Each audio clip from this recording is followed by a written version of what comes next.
po yung siguro mga isa hanggang mga hanggang next Friday ho. Maaring matapos na natin ito and then tsaka tayo pupunta sa ibang topic naman, no? Share ko lang ho sa inyo yung aking yung aking screen. Yan. Okay. Wait lang po.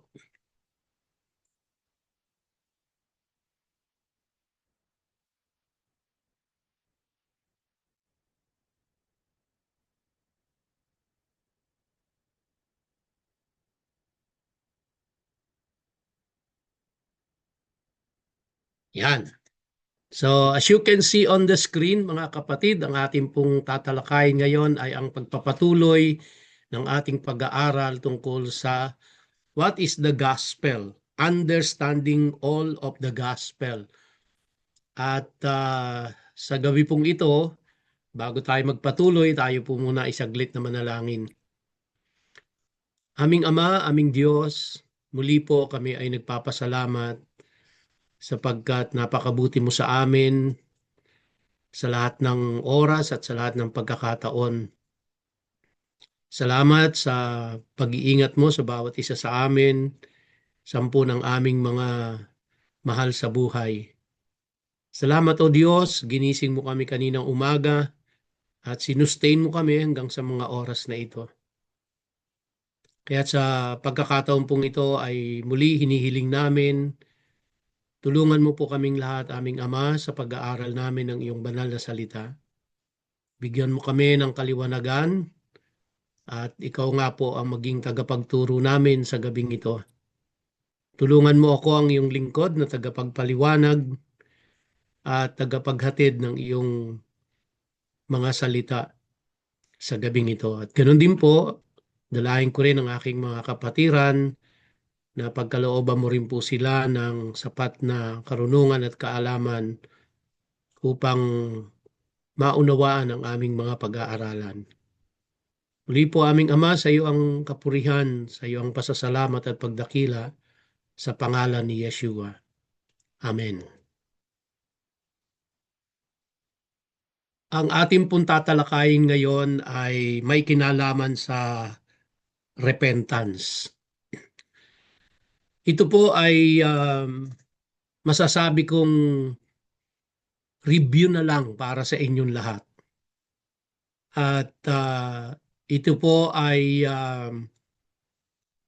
aking ihahatid sa inyo hindi dahil hindi nyo ito alam, naniniwala po ako na alam nyo na ito. Pero para sa atin ay maging ano po ito, maging review lesson. Dahil kung inyo pong natatandaan, ang aking layunin kung bakit ko nais na ibahagi kung ano ang gospel. Dahil kaugnay ito doon sa ating pong ginagawang LOL, Community Outreach Program, na kung saan tayo po ay mag-aanyaya ng mga hindi mananampalataya. At ang pangunahin nating ibabahagi sa kanila ay ang gospel. Kaya ang intention po dito ay muli ma-refresh kayo kung ano ang ibig sabihin ng gospel at dahil ito po ang ibabahagi natin doon sa mga hindi pa mananampalataya. At ang isang pinakamahalagang paksa po dyan ay ang repentance. Marami po sa atin ay produkto ng altar call. No? Umaten tayo, inimbitahan tayo ng kaibigan natin, kamag-anak, kaopisina, dumalo tayo sa gawain, first time tayo, tapos pagkatapos ng preaching ng pastor, nag-altar call at nag-forward tayo at nilid tayo sa sinner's prayer. At pagkatapos noon ay finalo up tayo at ang sabi sa atin, tayo ay born again na. Pero sa totoo lang, wala ho, wala pa ho tayong nauunawaan nun. No? Ako po ay produkto ng hindi altar call. Ako ay produkto ng one-on-one. Winan-on-one ako, sinyeran ako. At kahit nung time pong yun, nung ako'y sinyeran, ay hindi ko lubusang naiintindihan talaga kung ano yung ipinapaliwanag sa akin. Hanggang sa tayo po ay nagpatuloy dahil pinalo up tayo, nagpatuloy tayo at doon tayo unti-unting lumago. Doon natin naintindihan unti-unti kung ano ang salvation, kung ano ang repentance, kung ano ang grace, no? So unti-unti po kung ano yung faith. So kaya um, ako po'y naniniwala na bagamat may magandang mga ibinunga naman yung mga altar call na yon, pero kung hindi nagpatuloy yung tao, ay masasabi kong uh, walang masyadong naging pakinabang yung altar call na yon. No? Yun ang panimula noon, noong mga time na yon. Kaya sinasabi sa atin, you are now saved, you are born again. Pero sa totoo lang, wala po tayong naiintindihan pa noong mga time na yon. So, ganyan din po. No? Na ngayon, mga mananampalataya na tayo, nauunawaan na natin, at tayo naman yung mag-share doon sa mga hindi pa mananampalataya o hindi pa mga born again. At ito, yung pinag-aaralan natin, what is the gospel? Ito po yung dapat nating i-share sa kanila, no? At ang isa doon sa pinakamahalaga ay ang repentance. So doon sa nakaraang pag-aaral po natin, in-examine natin yung teaching ni Paul on the mystery of the gospel, which basically contains some interesting aspects of the gospel you may not have considered before, no? Now, in this final part of What is the Gospel series, we will examine how repentance, no, how repentance is related to the gospel of the kingdom and the eternal gospel. Marami ho tayong mga verses of scriptures na babasahin ngayon. At pwede ho kayong mag-take note, pwede kayong para huwag niyo makalimutan itong mga verses of scriptures, and then balikan niyo po itong itong pag-aaral na ito para ma-recall ninyo, no? So, marami po ito, marami mga verses. Sa unang-una, sa Matthew chapter 3 verses 1 and 2, ang sabi po diyan ay in those days, John the Baptist came preaching in the wilderness of Judea. Sabi niya, repent, for the kingdom of heaven is at hand. In sandali lang po, ayaw gumalaw. Yan. In Matthew chapter 3 verses 7 to 12, sabi po diyan, but when he saw many of the Pharisees and Sadducees coming to his baptism, he said to them, you brood of vipers, who warned you to flee from the wrath to come? Bear fruit in keeping with repentance. And do not presume to say to yourselves, we have Abraham as our father. For I tell you, God is able from these stones to raise up children for Abraham. Even now the axe is laid to the root of the trees. Every tree, therefore, that does not bear good fruit is cut down and thrown into the fire.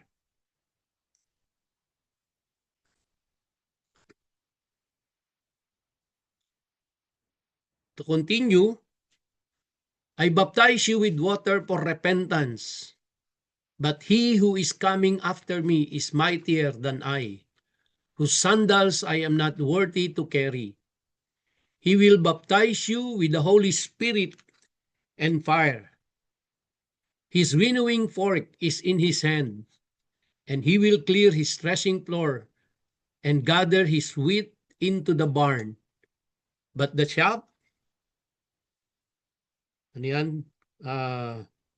But the shaft he will burn with unquenchable fire. Now, the main thrust of John's message is a call to repentance. Kung napansin niyo po, no? Yun yung pinaka main thrust ng message ni John. Call to repentance. Bakit kaya? What does repentance have to do with the gospel? Naku, napakahalaga ho niya, no? Napakalaki ng koneksyon ng repentance sa gospel. Now, recalling the gospel message as we have learned in Deuteronomy 30 gives us the connection. Yung connection ng repentance sa gospel. So, the gospel, as we have learned, as proclaimed by Moses, is to forsake all false worship, including idolatry and wrong living, and to obey the commandments of the Lord. So kung natatandaan niyo po yun, no, na tinalakay natin, ang kumbaga inutos po ni Moses is to forsake all false worship, including idolatry and wrong living, and to obey the commandments of the Lord. So this is a very good definition of repentance. Thus, repentance is changing one's mind and doing an about face in your living experience. Yun yung ano po, no? Magandang definition ng repentance. Changing one's mind and doing an about face in your living experience. So, repentance means to stop doing wrong and start doing right. Repentance has always been an integral part of the gospel message whenever and wherever it is preached. At maging hindi lamang po si John, maging ang Panginoong Jesucristo po, ang message niya po ay naglalaman ng repentance. Sabi po sa Matthew 4:17, from that time, Jesus, Yeshua, began to preach, saying, repent, for the kingdom is at hand. And in Matthew 4:23, and he went throughout all Galilee, teaching in their synagogues and proclaiming, sandali lang po.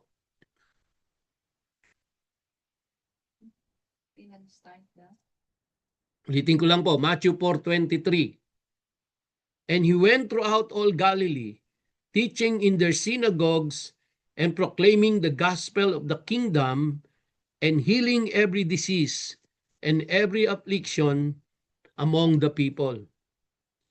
Now, hindi lamang po yan sa Matthew, maging sa Mark, chapter 1, verses 14 to 15. To start, ay companion. Ano yan? Ano ba't may lumalabas na ganun din? Sabi po sa Mark 1:14 to 15, now after John was arrested, Jesus, Yeshua, came into Galilee proclaiming the gospel of God and saying, the time is fulfilled and the kingdom of God is at hand.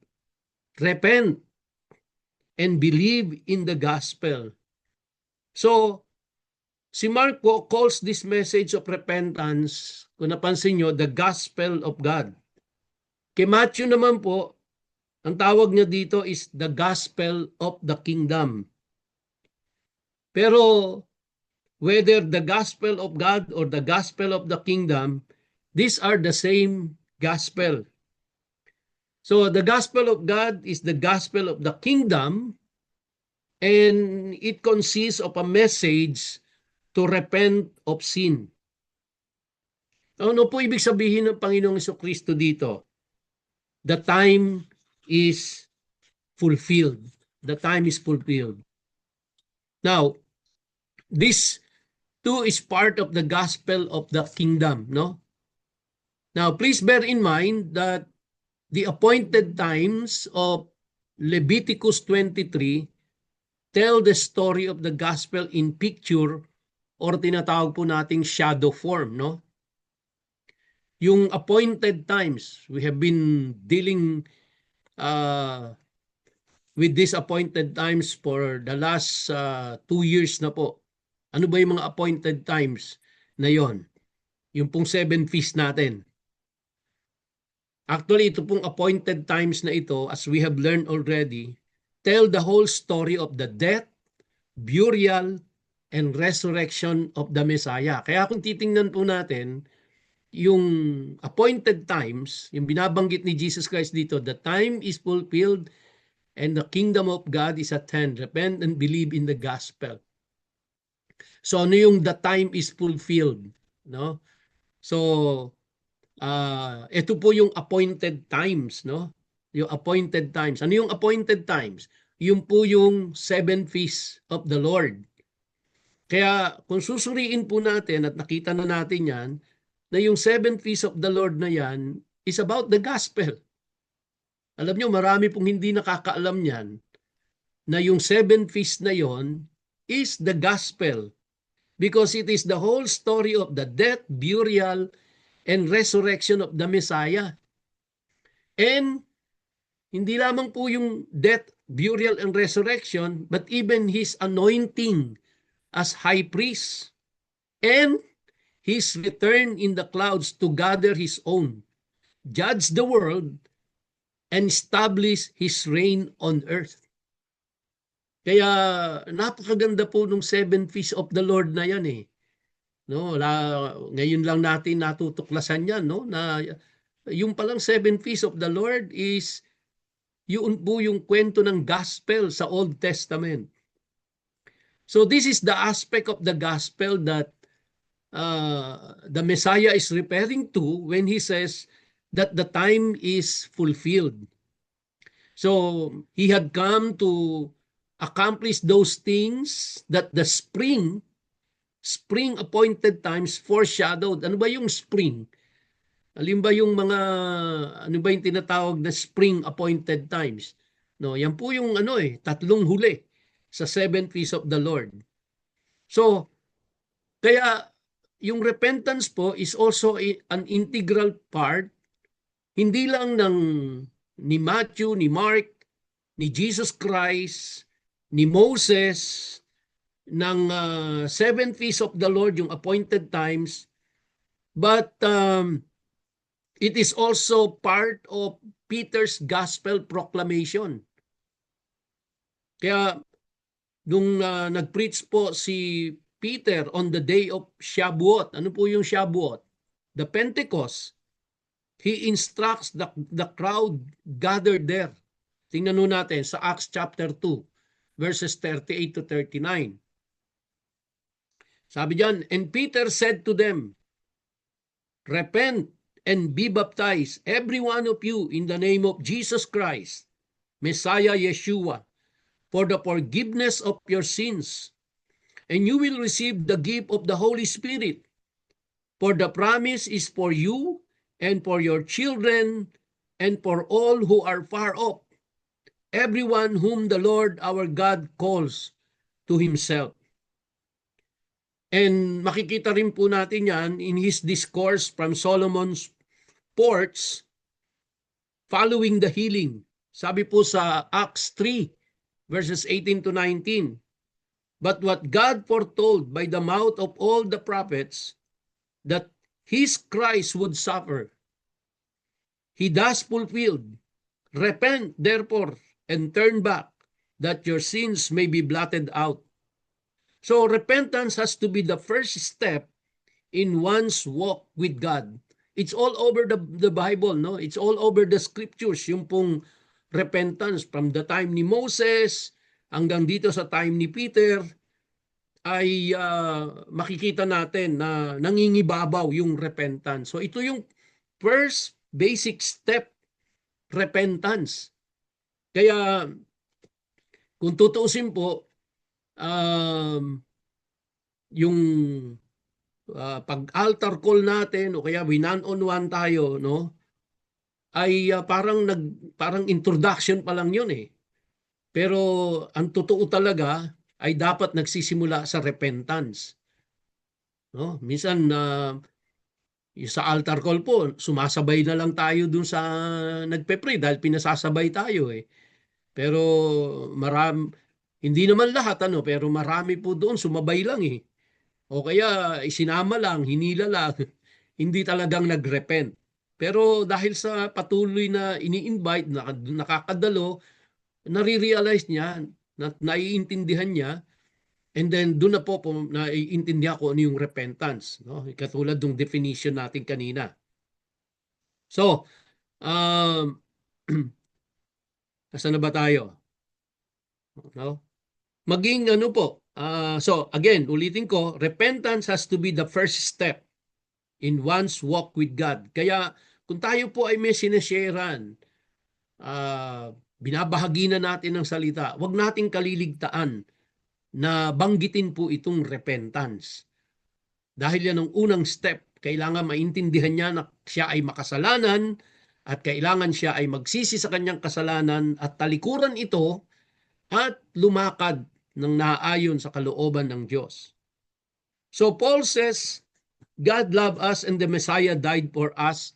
Sabi po sa Romans 5:8, while we were yet sinners, no? So while he does seem to accept us where we are in a sense, he just refuses to leave us there. God's love accepts us where we are. Totoo naman yon.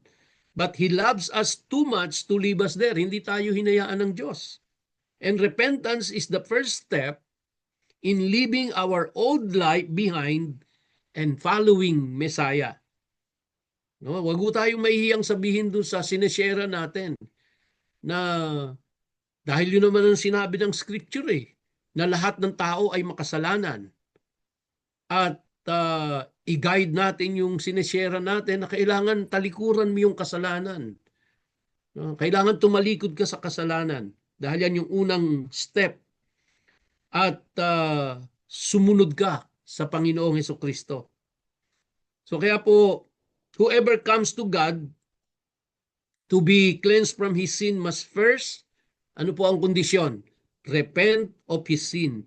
He must change his mind and abandon sinfulness. So, when we make that choice to desire, trust, and have faith in God, then we enter into His eternal plan that includes resurrection, making us eternally incorruptible forever, removing us from sin forever. So, again, ulitin ko po mga kapatid, ito ay refresher lesson na lang sa inyong lahat. Alam na alam nyo na ito, pero maganda ring ma-refresh yung mind natin para pag may sharean po tayo ay ito ang ating ma-share, no? So, one must believe the Word of God to be true. Yan po yung dapat nating ibahagi sa kanila. And one to practice the Word of God, meaning having a desire to practice truth. So, wag ho nating ilako ang Word of God o ang gospel na para bang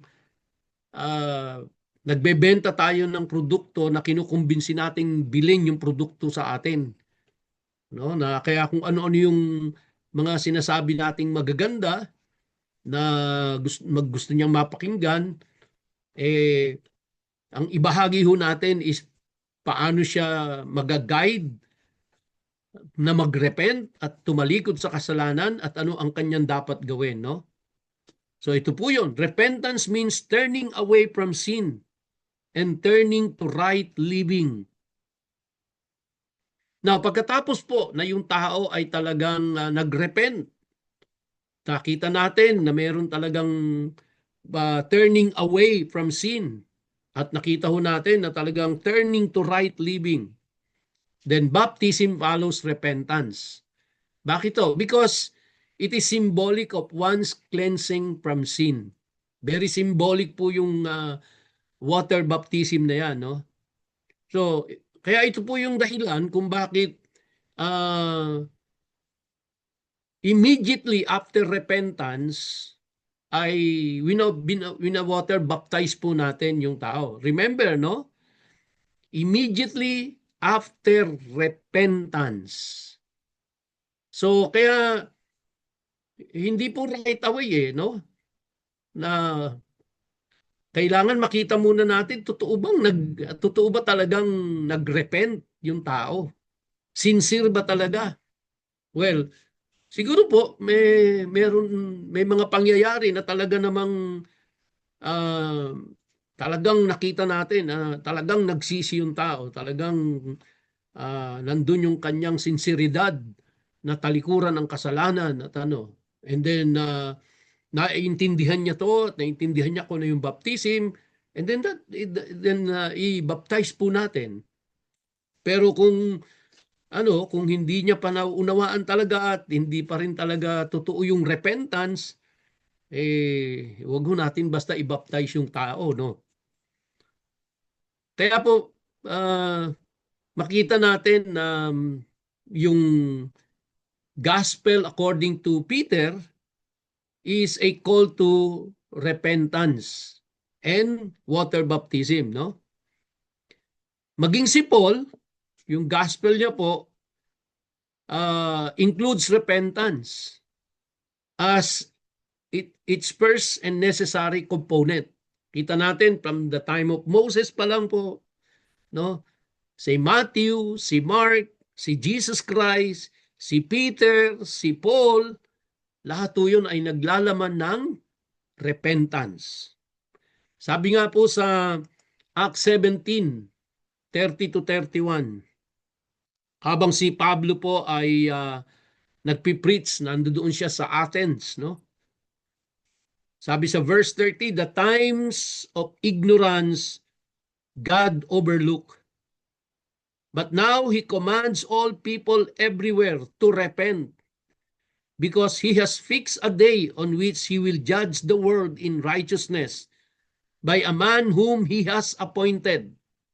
And of this He has given assurance to all by raising Him from the dead. So sino po yung tinutukoy dyan?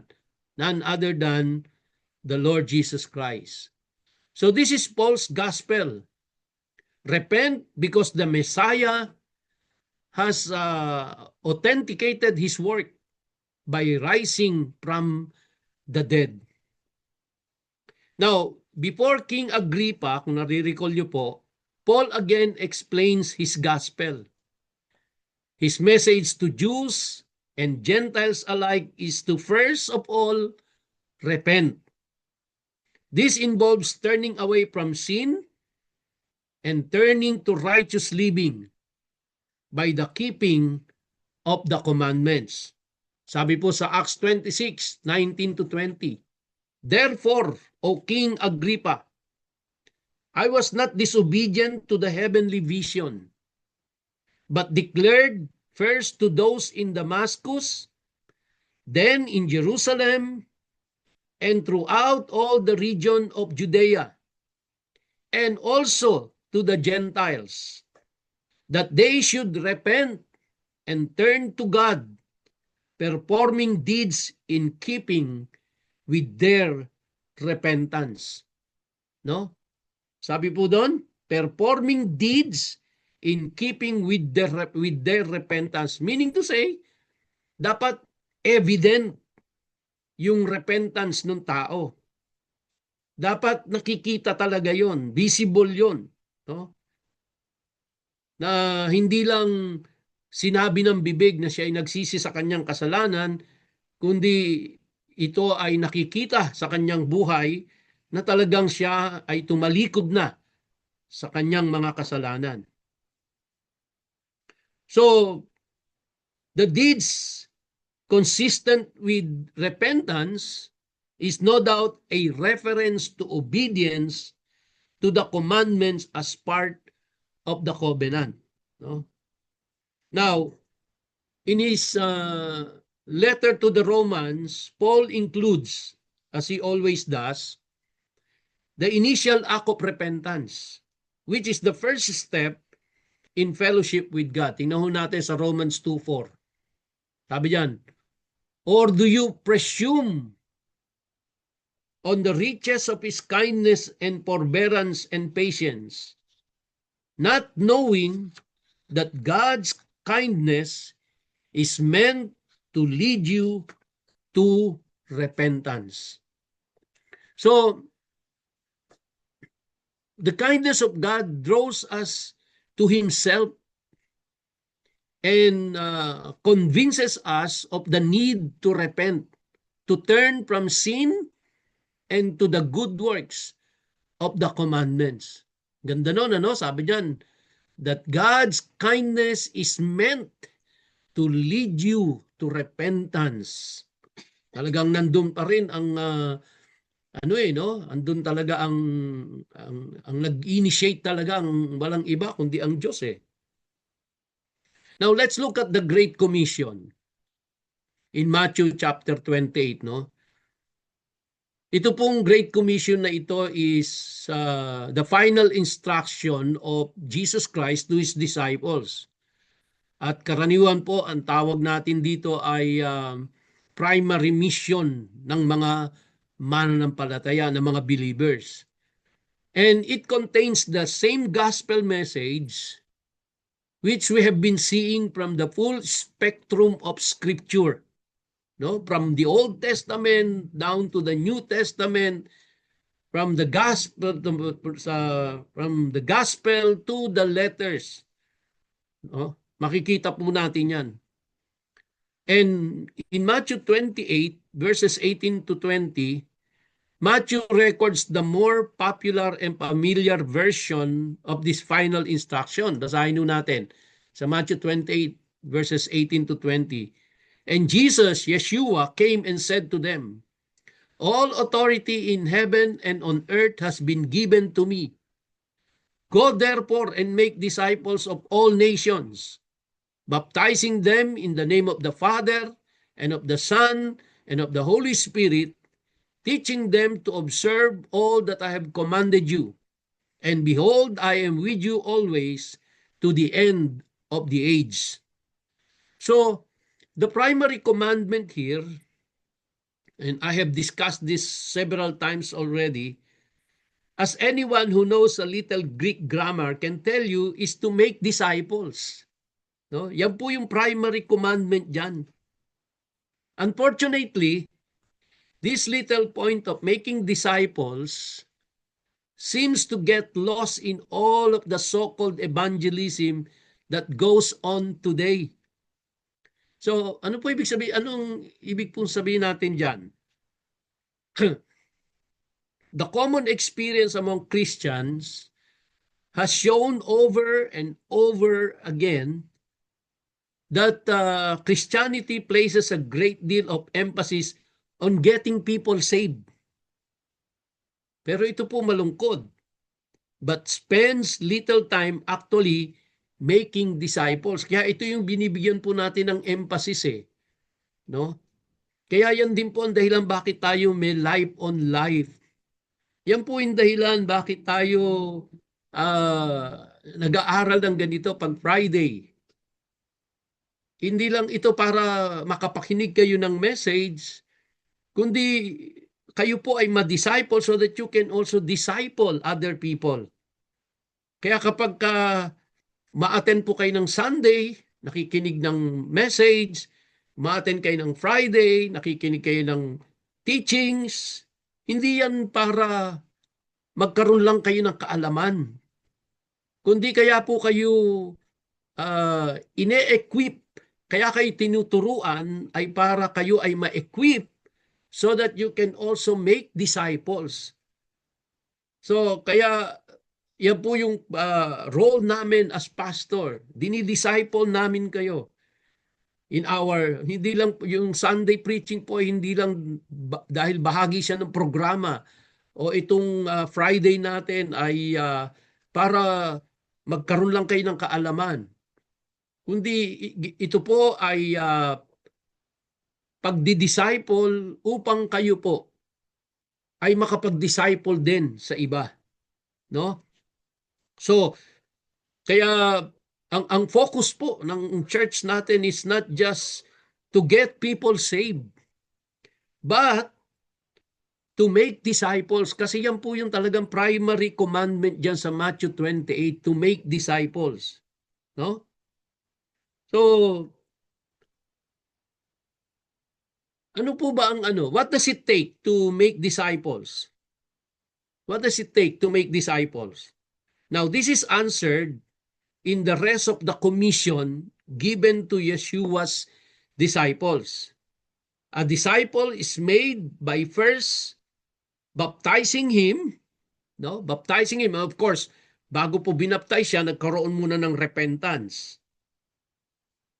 And then by teaching him to obey God's law. Okay? Ulitin ko po yon. A disciple is made by first, after repentance, baptizing him, and then by teaching him to obey God's law. Now, i-break down po natin ito to its fundamentals niya. Baptizing is what is done to people who have repented of their sins and have chosen to walk in the footsteps of Christ. Tingnan natin sa 1 John 2 verses 5 and 6. But whoever keeps his word, in him truly the love of God is perfected. By this we may know that we are in him. Whoever says he abides in him ought to walk in the same way in which he walked. Baptism, remember, is the symbolic act which expresses one's change of mind. Ulitin ko po yun, no? Yung baptism po is the symbolic act which expresses one's change of mind. That one has forsaken his lifestyle of transgressing God's ways and has chosen to walk in obedience to the commandments. Sabi rin po ni John sa verses 3 and 4. And by this we know that we have come to know him if we keep his commandments. Whoever says, I know him, but does not keep his commandments is a liar, and the truth is not in him. So, when the one becoming a disciple makes this choice, the next step is to find out all about the commandments which he is instructed to obey. So doon po sa Matthew 28 verse 20, nakita po natin that Messiah Yeshua commissioned his followers to make disciples sa paanong paraan po? By teaching them to observe all that I have commanded you. Kaya yun po yung ating gagawin, no? And it is amazing how many overlook this minor point in the commission. Our Messiah has commanded us, number 1, teach them, number 2, to observe everything I have commanded you. So, let's go over these two things in detail so that we are actually doing what was commanded in the Messiah's Great Commission. First, a disciple must be taught.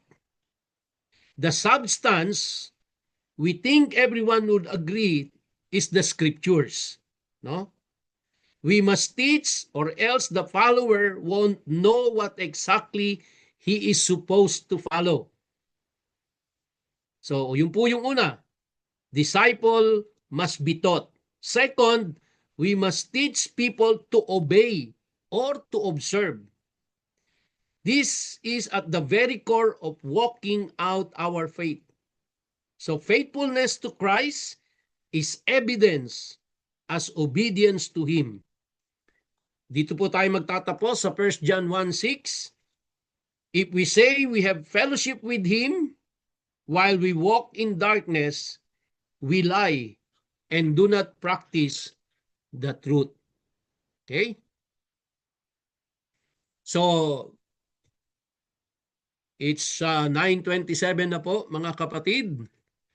At dito po tayo muna magtatapos sa 1 John 1:6 at babalikan po natin yung karugtong nito sa susunod na Friday. Tayo po ay magsara sa panalangin.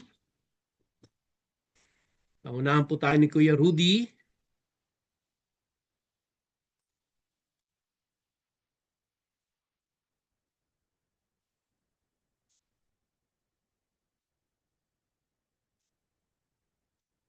Papasok ba si Kuya Rudy? Kuya Rudy, naka-mute. Hey, wait lang, Pastor.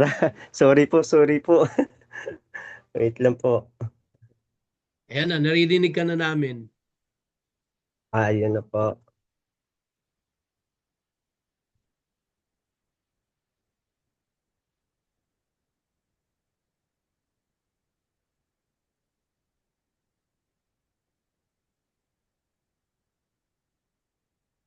Okay po.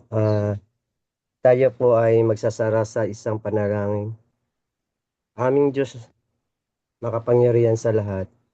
Maraming salamat po sa nagdaang mga oras na kami ay muling nagtipon-tipon online upang papurihan ka. Maraming salamat din po sa inyong mga salitang aming narinig ngayong gabi. At sa aming pagsamantalang paghihiwalay, dalangin ko po, manatili ka at ang iyong mga salita ay aming mga puso't isipan. Magsilbi itong gabay sa bawat isa. Dalangin din po namin ang iyong patnubay at sa aming pagtulog. Muli po, Ama, sa iyo lamang ang pinakamataas na papuri at pagsamba at ngalan ng inyong bugtong na anak na si Jesus. Amen. Salamat, Kuya Rudy. At salamat po sa lahat ng ating mga facilitators. And of course, sa ating multimedia, sa inyo pong lahat na dumalo sa ating gawain sa gabing ito. Maraming salamat. At sa mga LOL facilitators natin na nag-invite dun sa kanilang mga kasama sa kanilang group, sa kanilang family. Maraming pong salamat. Tayo po'y muling magkita-kita sa darating na Sunday sa church. God bless us all and good night po and stay safe and stay healthy and stay beautiful and handsome. God bless us all po, mga kapatid. Salamat po, Pastor. Thank you. Salamat po, Pastor. Good night po. Good night po. God bless po. Good night. Salamat po. Salamat. Salamat po lahat. God bless lahat. Salamat po sa inyong pagdalo. God bless us all.